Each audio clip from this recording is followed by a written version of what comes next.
Alhamdulillahilladzi a'azzal islama biistiqamati ummati. Asyhadu an la ilaha illallah wahdahu la syarikalah. Syahadatan man tayaqqana wa tahaqqaqa wa 'amila biha nala fawzan 'azima. Wa asyhadu anna Muhammadan 'abduhu wa rasuluh. Arsala rasulahu bil huda wa dinil haqq liyuzhirahu 'alad dini kulli. Wa kafa billahi syahida. Allahumma sholli wa sallim wa barik ala nabiyil karim Muhammad wa ala alihi wa ashabihi ajma'in. Allahu akbar walillahil hamd.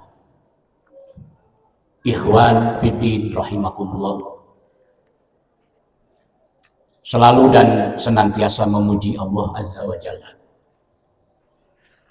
atas limpahan rahmah, nikmat, berkah yang tiada terhingga,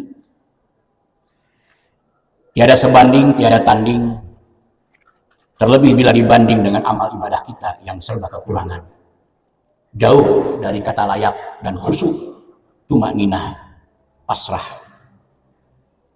Malah boleh jadi ibadah kita masih tersandra oleh ego nafsiyah kita atau syahwat syaitoniyah kita yang selalu menggerogoti kolbiyah dan merusak ibadah. Sehingga kita sadari kalau itu belum sebanding dengan nikmat yang Allah limpahkan kepada kita. Karena memang dalam surat Ibrahim ayat 34, wa in ta'uddu nikmatallahi la tuhsuha. Jika kita mau menghitung nikmat yang Allah berikan, maka sulit bagi kita untuk menghitungnya. Salawat dan salam kita haturkan kepada kekasih mulia yang selalu hadir dalam dekapan jiwa dan dirindukan, Sayyidul Anbiya wal Mursalin, Khatamun Nabiyyin, syahidan wa mubasyshira wa nadhira wa da'iyan ila Allah biizni wa sirajan munira, yaitu Nabi Muhammad sallallahu alaihi wasallam yang menjadi panutan kita semua. Allahu akbar walillahil hamd. Ikhwan fiddin rahimakumullah, dalam bentangan waktu yang kian bertambah cepat serta ruang yang semakin sempit dan hampir menghilangkan batas-batas geopolitik yang justru bisa membuat perilaku manusia semakin terpojok dalam perilaku tanpa alternatif, terombang-ambing dalam gaya hidup semu virtual society tanpa arah yang pasti, bahkan mengalami gangguan psikologis akibat kekeringan spiritual, hampa dan gersang jiwa tanpa hudan, yakni tanpa bimbingan ilmu dan tanpa iman. Bahkan konsepsi Islam, yakni Al-Quran saat ini justru malah ada di persimpangan jalan antara hudan dan sains serta teknologi. Padahal kehidupan tanpa hudan tidak akan menjadikan bangsa ini mau beriman. Padahal tanpa iman melahirkan bencana moral dan bencana kemanusiaan yang bakal juga seiring jalan dengan bencana alam secara sistemik. Allah mengingatkan dalam Quran surat Yunus ayat 100. Wa ma kana li nafsin an tu'mina illa bi iznillah wa yaj'alur rijsa 'alal ladzina la yaqilun. Manusia tanpa iman akan melahirkan berbagai macam bentuk bencana moral dan bencana kemanusiaan. Dunia akan dipenuhi oleh orang-orang yang sudah tidak lagi rasional. Itulah yang diungkapkan oleh Allah dalam surat Yunus ayat 100. Dan itu akan berdampak pada ujungnya Ar-Rum ayat 41. Zaharal fasadu fil barri wal bahri bima kasabat aydin nas. Akibat dari bencana kemanusiaan itulah melahirkan berbagai macam bencana alam yang terus-menerus berkelanjutan tiada henti. Ikhwan fiddin rahimakumullah, realita kehidupan mengindikasikan bahwa perhatian umat digiring kepada kemajuan dunia berbasis perkembangan sains dan teknologi yang berorientasi pada kebutuhan dasar materi dunia, ekonomi, dan jaminan kebutuhan hidup duniawi jangka panjang atau disebut kehidupan materialistik. Walaupun kehidupan itu terkadang harus mengorbankan tata nilai, mengabaikan bahkan mencabik-cabik nilai-nilai moralitas dan kestabilan hidup jangka panjang, seperti yang Allah ungkapkan dalam surat Al-Insan ayat 27.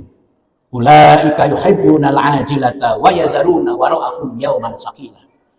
Akibat kehidupan sudah sangat materialistik, maka pada akhirnya generasi sekarang hanya akan meninggalkan warisan beban-beban berat bagi generasi-generasi yang akan datang. Dan itu akan semakin menjauhkan umat dari aturan dan hukum ilahiyah. Padahal Allah sudah mengingatkan, pertama dalam Al-Baqarah ayat 205. Wa idza tawalla sa'a fil ardi liyufsida fiha. Jika manusia sudah mengabaikan tata nilai dan hukum yang telah Allah terapkan, maka perilakunya akan menimbulkan banyak kerusakan. Lalu kemudian surat Thaha 124, "Wa man a'rada an dzikri fa inna lahu ma'isyatan dhanka wa nahsyuruhu yaumal qiyamati a'ma." Jika manusia sudah mengabaikan tata nilai dan norma hukum Allah, maka akan jatuh kehidupan kalian terjebak ke dalam kemiskinan, kebangkrutan ekonomi, dan berbagai macam manusia-manusia yang tidak berperi kemanusiaan. Lebih mengerikan lagi jika sudah terjadi seperti itu, muncullah Al-An'am ayat 44-45. Falamma nasu ma dzukiru bihi fatahna 'alaihim abwaaba kulli syai' hatta idza farihu bima utu akhadhahum baghtatan fa idza hum mublisun. Apabila manusia sudah mengabaikan tata nilai dan norma hukum Allah, maka yang akan terjadi adalah diangkatnya oleh Allah manusia-manusia zalim, pemimpin-pemimpin, penguasa-penguasa zalim, sehingga pada akhirnya menimbulkan kerusakan tatanan ekonomi yang berdampak pada kebangkrutan suatu negara. Nah, dampak seperti itulah yang akan terjadi jika kita mengabaikan tata nilai moralitas dan nilai-nilai agama. Sehingga Rasulullah SAW menambahkan dalam beberapa sabda Nabi, beliau mengatakan, lam tazharil fahisyah fi qaumin qattun hatta yu'linu biha illa fashabihimul ta'un wal auja'ul lati lam takun madad fi aslafihimul ladzi madad. Tiada akan tampak perzinahan atau penyimpangan seksual dalam suatu negara bagi suatu kaum sampai viral dan populer, kecuali akan merajalelanya wabah taun seperti virus HIV dan lain sebagainya, dan penyakit epidemik lainnya yang pernah menjangkit generasi sebelumnya. Penjelasan Nabi yang kedua, lam yankusul mikyala wal mizan illa ukhidhu bis-sinin wa syiddatil manunah wa jawril sultani alaihim. Tidak akan mereka mengurangi takaran dan timbangan dalam perdagangan, dalam perniagaan seperti tindakan para spekulan, kecuali akan menimpa kepada mereka musim paceklik, berkepanjangan, susahnya biaya hidup, dan kezaliman penguasa atas mereka. Penjelasan Nabi yang ketiga, walam yamna'u zakata amwalihim illa uni'ul qatra minas sama walaulal bahaimu lam yumtaru. Nabi menegaskan, tiada mereka menahan kewajiban zakat kecuali ditahannya curahan hujan dari langit, yaitu kemarau panjang. Dan kalau bukan karena kasih sayang Allah kepada para binatang-binatang ternak, niscaya tidak akan Allah turunkan air hujan dari langit. Jadi Allah lebih sayang kepada binatang daripada kepada kita yang tidak mau mengeluarkan zakat. Penjelasan berikutnya Nabi menegaskan, walam yanqudu ahdallahi wa ahda rasulih illa sallallahu alaihim aduwan min ghairihim fa akhadhu ba'dha ma fi aidihim. Tiada mereka melanggar perjanjian dengan Allah dan Rasulnya seperti suka bersumpah palsu, kecuali akan Allah abaikan kaum kufar berkuasa atas mereka dan merampas semua yang dimiliki umat Islam. Terakhir Nabi menegaskan, wa ma lam tahkum a'immatuhum bi kitabillah wa yatakhayyaru mimma anzalallahu illa ja'alallahu ba'sahum bainahum. Dan bila mana para pemimpin-pemimpin mereka tidak mau berhukum kepada hukum Allah serta mengabaikan nilai-nilai syariat Islam, akan Allah biarkan di antara kalian baku hantam saling bermusuhan satu dengan yang lainnya. Dalam hal ini masih ingatkah syair lagu Ebit G.Ade? Mungkin Tuhan mulai bosan melihat tingkah kita yang selalu salah dan bangga dengan dosa-dosa, atau alam mulai enggan bersahabat dengan kita. Allahu Akbar, walillahil hamd. Jamaah rahimakumullah, seharusnya umat Islam bersyukur dan berbangga diri karena umat Islam memiliki dua bentuk pedoman untuk hidup dan kehidupannya. Pertama, umat Islam memiliki Al-Quran sebagai pedoman hidup dan kehidupan yang menjamin kebahagiaan dan kesejahteraan hidup serta keselamatan dunia akhirat. Yang kedua, umat Islam memiliki sunnah Rasul sebagai pedoman praktis hidup dan kehidupan yang menjamin syafaat, yaitu lurus dan terpeliharanya pola pikir dan tindakan umat, di mana Rasulullah SAW telah ditunjuk oleh Allah sebagai model praktis indah yang menjadi daya tarik Islam, bahkan menjadi panutan umat di dunia. Hal itu diungkapkan dalam Al-Quran surat An-Nisa 152. Walladzina amanu billahi wa rusulihi wa lam yufarriqu baina ahadin minhum. Orang-orang yang beriman adalah orang-orang yang senantiasa berpegang teguh kepada Al-Quran dan Sunnah dan tidak memisahkan keduanya. Bahkan Nabi mengingatkan dalam penjelasan lain, al-qaimuna bil kitabi was sunnah kas-sabiqina al-awwalin minal muhajirin wal ansor. Bagi umat yang selalu berpegang teguh kepada Al-Quran dan Sunnah, maka derajatnya akan sama dengan para sahabat-sahabat Nabi yang tergabung dalam kelompok as-sabiqun al-awwalun, baik dari kaum muhajirin maupun dari kaum ansor. Al-Quran dan Sunnah Rasul inilah yang menjadi rumusan, bimbingan, dan contoh praktis bagi umat manusia, sehingga dalam menghadapi kondisi apapun selalu menjadi alternatif akhir, bahkan problem solving bagi seluruh problematika kehidupan umat manusia. Sebab dalam perspektif Al-Quran dan Sunnah, seluruh problematika kehidupan umat manusia harus memiliki landasan dan penataan yang konkret sebagai tiang penyangga hidupnya demi perwujudan damai sejahtera. Hal itu diungkapkan dalam surat Al-A'raf ayat 96. Walau anna ahlal qura amanu wattaqau la fatahna 'alaihim barakatin minas sama'i wal ardh. Jika penduduk suatu negara beriman, bertakwa, maka Allah jamin negara itu segala bentuk keberkahan, baik yang datangnya dari langit, curahan dari langit, ataupun yang dihasilkan dari sumber daya alam yang di bumi ini. Kemudian yang kedua, kita juga punya penopang lain, yaitu warisan budaya Rasulullah SAW untuk umat. Pertama, konsep budayanya, yaitu taraktu fikum amroini ma in tamassaktum bihima lan tadillu abada kitaballah wa sunnata rasuli. Telah aku tinggalkan untuk kalian dua pedoman yang apabila kalian berpegang teguh kepada keduanya, niscaya akan selamat, tidak akan salah jalan. Kita juga telah diwariskan oleh Rasulullah berupa wujud sosial Al-Madinatul Munawwarah, sebagaimana sabda Nabi, taraktukum 'alal baydai lailuha kanahariha wa la yazigu anha ba'di illa halaka. Telah aku tinggalkan kepada kalian budaya Islam yang berwujud Al-Madinatul Munawwarah, adalah kehidupan yang paling dibanggakan oleh umat Islam. Tapi sayangnya setelah aku tinggalkan, budaya Islam ini lambat laun menghilang. Masalahnya sekarang, konsepsi Islam ini tengah berada di persimpangan jalan antara hudan dan sains teknologi. Inilah problem kita saat ini. Sebab apa? Satu sisi memang di akhir zaman, meski soal hudan dan sains ini adalah sangat penting bagi kehidupan umat manusia, namun harus disadari antara hudan dengan sains beda orientasi.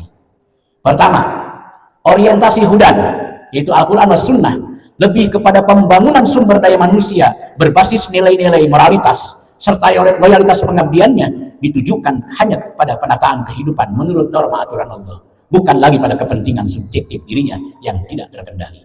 Al-Qalam ayat 4, wa innaka la'ala khuluqin azim.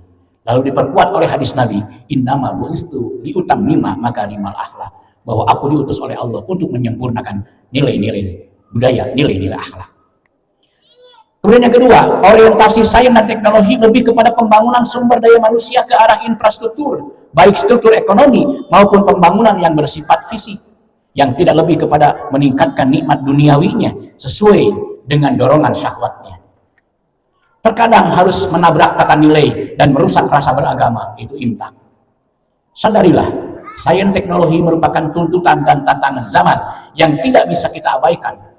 Tetapi perkembangannya, jika tanpa nilai-nilai syariat Islam, jika tanpa hudan, akan menimbulkan kerusakan dan kehancuran struktur sosial, ekonomi, budaya.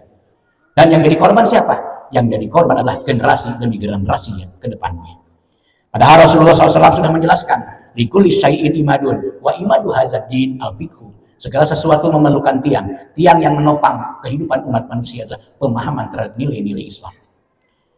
Tiang yang kedua apa? As-salatu imaduddin, faman aqamaha faqad aqamad-din wa man tarakaha faqad hadamad-din. Tiang yang kedua adalah salat. Maka umat tidak boleh mengabaikan salat. Umat tidak boleh meninggalkan salat. Salat adalah merupakan sesuatu yang urgent bagi menopang imtak, menjaga moral dan memberikan semangat jihad kita. Itulah hakikat sholat. Untuk itulah jamaah rahimakumullah, iman takwa justru merupakan perpaduan antara keyakinan dengan kecerdasan, keberanian dan pengorbanan, sehingga menjamin lahirnya tatanan kehidupan damai sejahtera. Kemudian sholat, kenapa dianggap penting? Sebab sholat adalah sebagai penopang impak iman dan takwa. Bahkan sekaligus salat merupakan penjaga moral dan pembangkit energi berjuang dalam memperjuangkan norma aturan yang telah ditetapkan oleh Allah Subhanahu wa taala. Hal itu diungkap dalam surat Thaha ayat 14, Al-Ankabut ayat 45 dan surat Luqman ayat 17. Kenapa bisa demikian? Karena konsepsi Islam adalah at-tawazun bainar ruhiyah, mampu menciptakan keseimbangan antara kebutuhan ruhiyah terhadap hudan dengan kebutuhan madiyah terhadap sains dan teknologi. Sehingga tanpa hudan pasti semuanya akan rusak. Dari sinilah kita harus menyadari betapa urgennya umat diarahkan kembali kepada ajaran Islam dengan terus mengelola kemajuan sains dan teknologi di bawah naungan bimbingan ajaran Islam, bukan dibiarkan pengelolaannya tanpa hudan. Nabi mengingatkan, idza azumat ummati dunya nuzi'at minha haibatul Islam wa idza tarakati amru bil ma'ruf wan nahyu 'anil munkar hurrimat 'alaihim barakatul wahyi. Jika umatku sudah terlalu memandang besar kepentingan duniawi yang berbasis sains dan teknologi, maka akan sirnalah kehebatan dan pengaruh konsepsi Islam. Karena akan melemahkan semangat melakukan amar ma'ruf dan nahi munkar dan menjadi lebih buruk lagi, yaitu hilangnya berkah wahyu. Yang dimaksud hilangnya berkah wahyu adalah Al-Qur'annya masih ada, tetapi kemampuan daya rubahnya melemah atau bahkan tidak tampak, tenggelam oleh sikap umat Islam yang sudah sangat materialistik. Allahu Akbar, Allahu Akbar, walillahilham. Jamaah rahimakumullah, saatnya kita diingatkan bahwa Islam bukan sekedar konsepsi yang hanya mengurusi masalah-masalah formal, ritual semata, tetapi sebagai sebuah aturan dan sistem kehidupan yang menyelamatkan, mendamaikan, mensejahterakan kehidupan umat manusia. Yang ada sumber pedomannya, yakni Al-Quran, serta ada model praktis indahnya, yakni Rasulullah SAW yang disebut dengan sunnah Rasul, bahkan sekaligus menjadi problem solving bagi problematika umat dan tantangan zaman. Semoga kita dapat menyadarinya. Amin. Ya Allah, ya Rabbal Alamin. Allahumma gfir lil mu'mina wal mu'minat wal muslimina wal muslimat. Rabbana zalamna anfusana wa illam taghfir lana wa tarhamna lanakunanna minal khasirin. Rabbana hab lana min azwajina wa dzurriyyatina qurrata a'yun waj'alna lil muttaqina imama. Allahumma ij'al jama'atana minas sabirin waj'alna minaz zakirin waj'alna minas syahidin waj'alna minas sholihin. Allahumma tsabbit qulubana fi dinikal qawim wahfazna wa sallimna minal azabil muhin. Rabbana atina fid dunya hasanah wa fil akhirati hasanah wa qina azabannar. Walhamdulillahi rabbil alamin. Wassalamualaikum warahmatullahi wabarakatuh.